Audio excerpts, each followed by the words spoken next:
Shalom adik-adik, jumpa kembali dengan Kak Steven hari ini. Hari ini temanya Roh Kudus adalah pengajar. Kita buka Alkitab kita adik-adik, kita baca dalam Yohanes 14 ayat 26.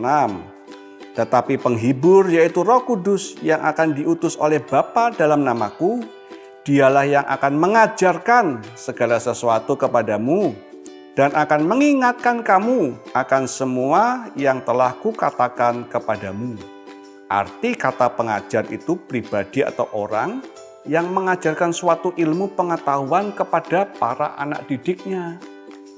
Kakak yakin adik-adik sedang mengikuti proses belajar mengajar di sekolah. Di setiap mata pelajaran yang ada, pasti ada seorang guru atau pengajar.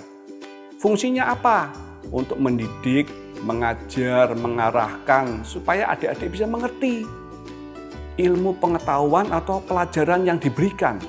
Contohnya pelajaran matematika. Pasti ada guru matematika yang mengajari adik-adik. Dan jika adik-adik tidak mengerti, adik-adik bisa tanya, Mister, tolong dong. Saya tidak ngerti nih, 7 kali 8 berapa? Nah, pasti sebagai seorang guru yang baik, guru itu akan mengajari 7 kali 8 adik-adik adalah 56. Mari kita belajar berhitung lagi, 1 kali 1, 1 kali 2, seperti itu. Sampai adik-adik mengerti pelajaran matematika dan adik-adik bisa mengetahui, oh ternyata seperti itu.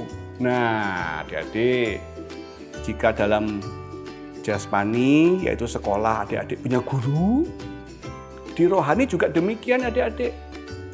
Pada saat adik-adik membaca Alkitab, lalu kurang mengerti, apa ya maksudnya ini? Nah adik-adik punya guru loh, namanya Roh Kudus.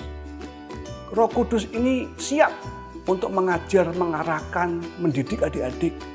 Supaya adik-adik mengerti keseluruhan isi daripada Alkitab. Kalau adik-adik kurang mengerti tentang isi Alkitab, adik-adik bisa tanya. Seperti tadi adik-adik tanya kepada guru matematika. Adik-adik bisa berdoa gini, Roh Kudus, saya tidak ngerti loh apa yang saya baca. Tolong saya dibantu supaya saya bisa mengerti apa arti yang saya baca. Supaya saya bisa lebih mengerti. Supaya saya bisa lebih mengenal Tuhan Yesus seperti apa. Nah, mari adik-adik, pentingnya Roh Kudus dalam hidup adik-adik. Kakak berharap, karena Roh Kudus tidak memandang usia, dia bisa memenuhi setiap orang yang rindu untuk dipenuhi. Adik-adik bisa minta, Roh Kudus, penuhi saya, supaya engkau bisa mengajari saya. Pada saat saya tidak mengerti tentang berita, tentang isi daripada Alkitab, kiranya Roh Kudus bisa mengajari saya, supaya saya bisa mengerti. Nah, itu adik-adik, kakak harapkan pada saat adik-adik berdoa, adik-adik bisa minta, Tuhan, berikan saya Roh Kudus untuk mendidik saya, untuk mengajar saya, mengajar akan seluruh kebenaran firman Tuhan, supaya saya bisa melakukan apa yang menjadi kehendak Bapa di surga. Demikian adik-adik yang bisa kakak bagikan. Tetap semangat, tetap setia dalam Tuhan. Tuhan Yesus memberkati kita semua. Sampai jumpa adik-adik.